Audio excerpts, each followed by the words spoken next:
The wind howling in Tampa and the roads heavily flooded in Naples and Lee County. Hours before Helene made landfall in the Big Bend area of Florida's Gulf Coast, Governor Ron DeSantis said one person was killed when a sign fell on their car on a Tampa highway. It's very dangerous conditions out there. You need to be right now just hunkering down. Now's not the time to be going out. These college students from St. Petersburg were among the many who evacuated to escape Helene's wrath.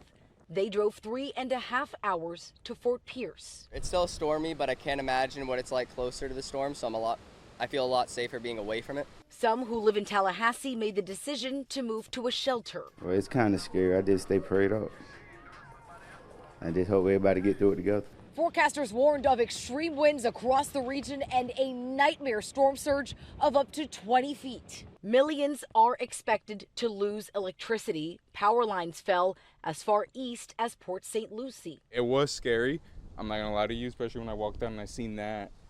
And I seen the cables right over me. I was like, yeah, that's not good. The storm so immense it already toppled trees in Atlanta, and heavy rains opened this sinkhole north of the city. This is what Helene looked like from space as it bared down on the southeast.